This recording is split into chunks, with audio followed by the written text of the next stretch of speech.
La rivière qui coule au fond de cette vallée est l'Anse du Nord. À la croisée de 3 départements, la Loire, la Haute-Loire et le Puy-de-Dôme, nous sommes ici, au lieu-dit des Chambons, qui présente un complexe hydraulique bien particulier.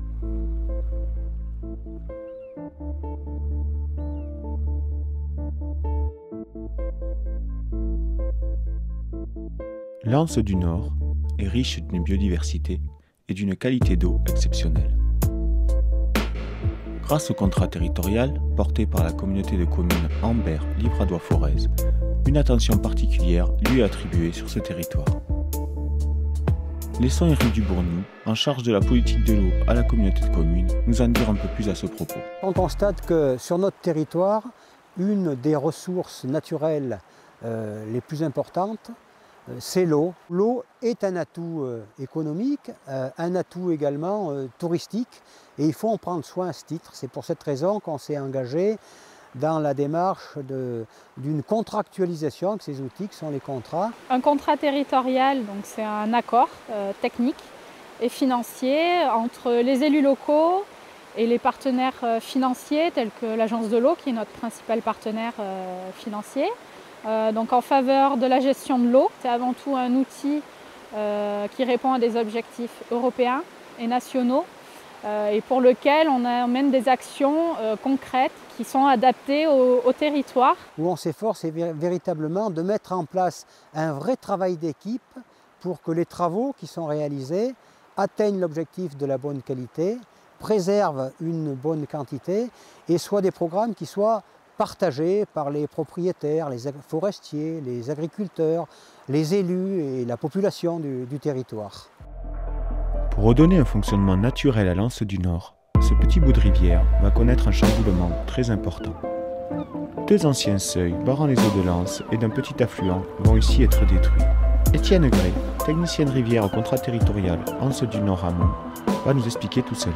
Ce projet d'arasement du complexe des Ganets s'inscrit dans le cadre de la restauration de la continuité écologique. L'articulation se fait telle que nous avons un premier seuil sur l'Anse qui donc barre les eaux de l'Anse, un canal d'amenée qui vient buter sur le seuil du Chandieu, donc le ruisseau qui vient se confluer dans l'Anse à cet endroit-là, avec un répartiteur béton, dériver les eaux dans un canal qui permettait d'alimenter la pisciculture. Mais pourquoi entreprendre de tels travaux alors que cela fait plusieurs centaines d'années que ces seuils existent?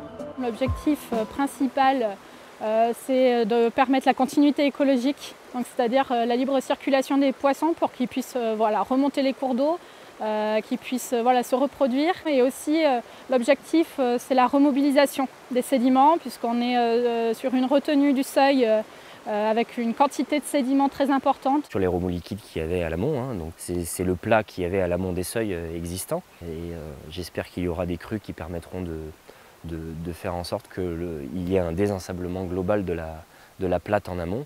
Les enjeux et les objectifs de l'arasement des seuils étant maintenant posés, place à la mise en œuvre des travaux. Toutefois, des précautions doivent être prises pour sauvegarder les espèces présentes sur la zone. Sylvain Vrignot, spécialiste de la mulette perlière, s'est déplacé expressément sur le site pour mener à bien cette action. Donc là, on est en train de faire une pêche de sauvegarde, c'est-à-dire qu'il y a des moules perlières, des mulettes perlières qui sont présentes sur la zone concernée. Et donc l'opération vise à les sauvegarder. Cette moule, elle est protégée et menacée d'extinction parce que, alors il y a différentes raisons. Donc c'est une espèce qui a fortement régressé. De par les témoignages historiques, on sait qu'elle était très très abondante. Au point même qu'on la donnait à manger à la basse-cour. Donc c'est dire vraiment à un moment, elle était très abondante. Et alors, depuis plusieurs dizaines d'années, si ce n'est plus, elle régresse fortement. En fait, ce qui se passe, c'est qu'il n'y a pas de jeunes. Il y a une absence de recrutement. En fait, le principal problème réside dans le stade de jeûne dans les sédiments. Il y a 2 problèmes principaux qui sont le colmatage des sédiments et l'instabilité des sédiments. En fait, le colmatage des sédiments, quand la moule est dans les sédiments, il faut qu'elle respire en filtrant l'eau. Sauf que si l'eau ne passe plus à travers, c'est l'asphyxie. Elle s'étouffe véritablement et donc elle meurt. Et enfin, il y a l'instabilité sédimentaire. Les jeunes moules qui sont avec le sable et les graviers et ainsi de suite, eh bien, peuvent aussi potentiellement être emportés lors de gros épisodes d'eau.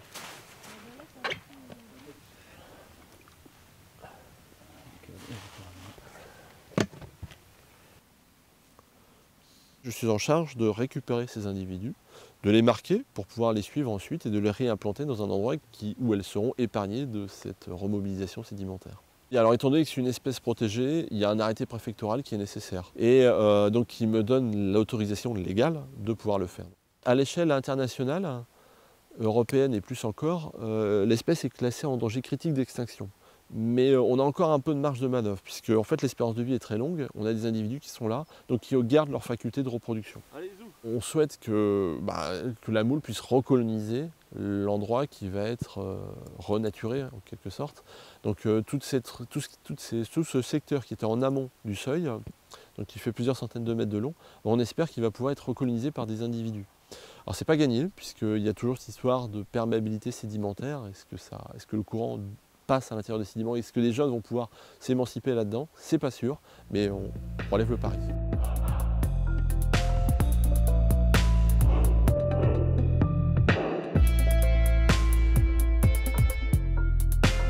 Les moules sont maintenant hors de danger.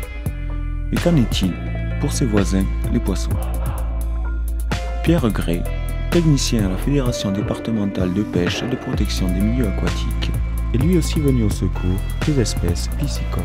Aujourd'hui, la Fédération de pêche était sur place parce que c'est le début des travaux. Et au début des travaux, pour éviter de créer de la casse sur les espèces piscicoles, on fait ce qu'on appelle une pêche de sauvegarde. C'est-à-dire qu'on va avec un appareil de pêche électrique spécial qui permet de récolter les poissons dans des bonnes conditions sans les blesser, enlever les poissons d'un tronçon de cours d'eau qui pourrait être soumis à de l'engravement ou carrément être écrasés par les pelles mécaniques ou les engins. Là, pour le moment, elles sont stockées dans les bacs pour les amener un peu plus loin et les sortir de cette zone de travaux.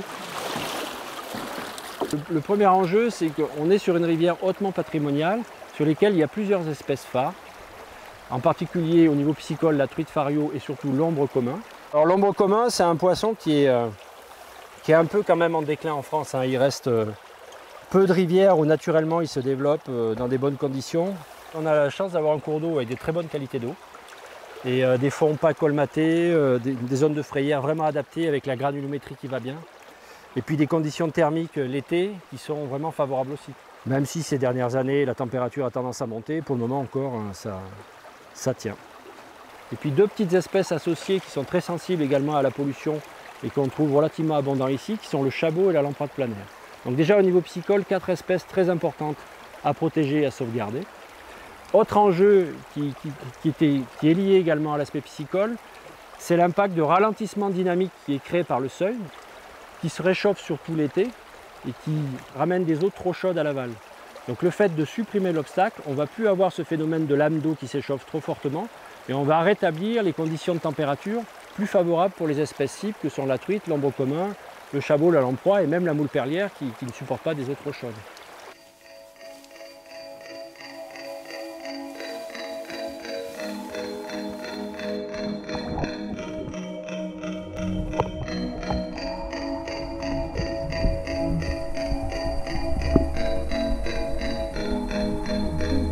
Tout le monde étant à l'abri, les travaux d'arasement des seuils peuvent maintenant débuter.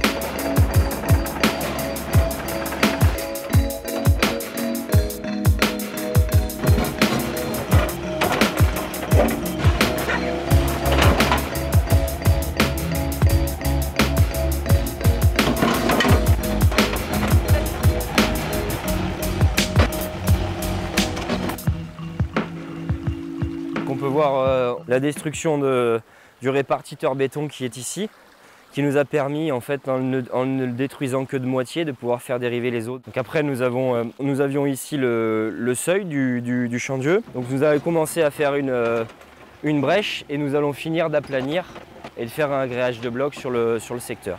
Et donc du coup, à la fin, le champ de jeu qui est en face de nous repassera dans son lit naturel et reconfluera avec l'anse. Et l'anse sera reconnectée au champ de jeu et la continuité écologique sera restaurée.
Première étape des travaux, nous avons enlevé cette année l'ensemble des bétons qui étaient sur la crête et nous avons surcreusé donc, la première brèche qui avait été faite naturellement.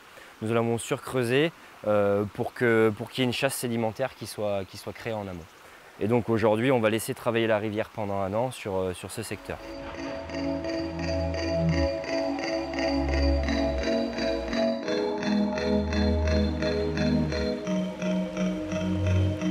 Les crues et la force de l'eau faisant leurs œuvres, le cours d'eau commence à se modeler naturellement.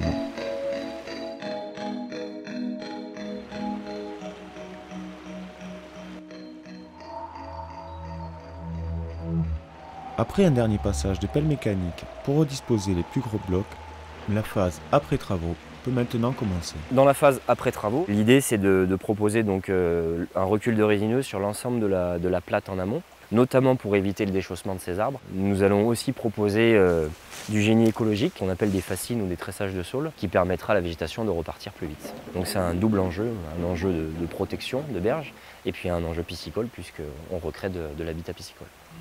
Des institutions aux simples citoyens, nous avons tous un rôle à jouer dans la restauration de la continuité écologique de nos cours d'eau, comme nous le fait remarquer Thierry Chavarin, vice-président de Loire-Forêt Agglomération. Nous avons besoin, pour mener à fin ce type d'action, de l'accord et de l'adhésion des propriétaires qui sont détenteurs de droits d'eau. Donc pour certains, ça ne pose pas de problème puisque ces droits d'eau ne les intéressent plus, mais pour d'autres, il y a une question économique quelquefois. Certaines prises d'eau servent à de la production d'électricité, d'autres servent à de l'aménagement piscicole. Ce n'est pas toujours évident d'avoir les accords des propriétaires. Même s'il y a une obligation légale de mise en conformité, tous les propriétaires de ces ouvrages ont obligation de remettre en état plus ou moins naturel, de façon à permettre que la rivière fonctionne naturellement. Maintenant que les seuils sont supprimés, la continuité écologique est bel et bien respectée.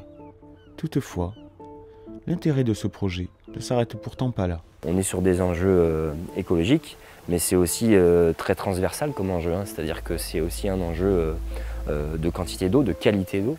Aujourd'hui, on sait que la qualité d'eau, dans quelques années, si on ne fait rien et qu'on n'améliore pas sa qualité, ou au moins on la maintient, on sait qu'on va droit dans le mur.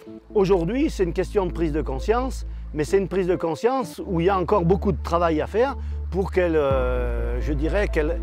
prenne la juste place qu'elle devrait avoir dans l'esprit de chacun. On se bat dans des pays pour avoir de l'eau. Chez nous, on en a. Il faut qu'on la préserve, quoi.